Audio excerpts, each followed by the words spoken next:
Reels താരം ജുനൈദിന്റെ മരണത്തിൽ ഒറ്റ നോട്ടത്തിൽ ദുരൂഹതയാണ് തെളിയുന്നത്. അടുത്തിടെ വിവാദമായ ഒരു കേസിൽ അറസ്റ്റിലായിരുന്നു ജുനൈദ്. പോലീസ് സ്റ്റേഷനിൽ ജാമ്യത്തിന്റെ ഭാഗമായി ഒപ്പിട്ട് മടങ്ങും വഴിയാണ് അദ്ദേഹത്തിന്റെ മരണം. എന്നിട്ടും ആ അപകടത്തിൽ അസ്വാഭാവികത ഇല്ലെന്നാണ് പോലീസ് പറയുന്നത്. മദ്യപാനമാണ് അപകട കാരണമെന്നാണ് പോലീസിന്റെ നിഗമനം. കൂടാതെ ജുനൈദിന്റെ രക്തത്തിൽ മദ്യത്തിന്റെ സാന്നിധ്യവും സ്ഥിരീകരിച്ചിട്ടുണ്ട്. വിശദമായ പരിശോധനയ്ക്കായി രക്തസാമ്പിൾ അയച്ചിട്ടുമുണ്ട്. വഴിക്കടവ് സ്വദേശിയായ ജുനൈദ് ഇന്നലെയാണ് വാഹനാപകടത്തിൽ മരിക്കുന്നത്. ജുനൈദ് അലക്ഷ്യമായി വാഹനം ഓടിക്കുന്നതായി പരാതി ലഭിച്ചിരുന്നു. അപകടത്തിന് തൊട്ടു മുൻപാണ് കൺട്രോൾ റൂമിൽ ഈ വിവരം ലഭിക്കുന്നത്.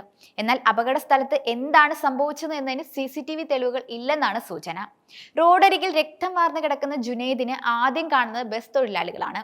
തലയുടെ പിൻഭാഗത്താണ് ഗുരുതരമായി പരിക്കേറ്റിരുന്നത്. ഉടൻ തന്നെ മഞ്ചേരി മെഡിക്കൽ കോളേജ് ആശുപത്രിയിൽ പ്രവേശിപ്പിച്ചെങ്കിലും ജീവൻ രക്ഷിക്കാനായില്ല. ജുനൈദ് അപകടകരമായ രീതിയിൽ വാഹനം ഓടിക്കുന്നുവെന്ന് പോലീസ് കൺട്രോൾ റൂമിലേക്ക് ഒരാൾ വിളിച്ചറിയിക്കുകയായിരുന്നു. വൈകിട്ട് 5:30 അപകടം ഉണ്ടായത് എന്നാണ് നിഗമനം. മഞ്ചേരിയിൽ നിന്ന് വഴിക്കടവ് ഭാഗത്തേക്ക് വരുമ്പോഴായിരുന്നു ജുനൈദിന് അപകടം പറ്റിയത്. മഞ്ചേരി തൃക്കലങ്ങോട് മരത്താണി വളവിൽ റോഡരികിലെ മൺകൂനയിൽ തട്ടി ബൈക്ക് മറിഞ്ഞാണ് അപകടം ഉണ്ടായതെന്നാണ് നിഗമനം. പക്ഷെ ആരെങ്കിലും വണ്ടി തട്ടി തെറിപ്പിക്കാനും സാധ്യതയുണ്ട്. അതാണ് പോലീസ് അന്വേഷിക്കാതെ വിടാനൊരുങ്ങുന്നത്. മദ്യപിച്ചാലും മറ്റൊരാൾ ജുനൈദിനെ അപകടത്തിൽപ്പെടുത്താനുള്ള സാധ്യത ഏറെയാണ്. സാമൂഹിക മാധ്യമം വഴി പരിചയപ്പെട്ട യുവതിയെ പ്രണയം നടിച്ച് വിവാഹ വാഗ്ദാനം നൽകി പീഡിപ്പിച്ചെന്ന കേസിൽ മാർച്ച് 1 ജുനൈദിനെ മലപ്പുറം പോലീസ് ബംഗളൂരു വിമാനത്താവള പരിസരത്ത് നിന്ന് അറസ്റ്റ് ചെയ്തിരുന്നു. ഒരാഴ്ച മുൻപാണ് ജാമ്യം ലഭിച്ചത്. അപകടം നടന്ന മഞ്ചേരി കാരക്കുന്നം മരത്താളി വളവ് സ്ഥിരം അപകട മേഖലയാണെന്നാണ് പ്രദേശവാസികൾ പറയുന്നത്.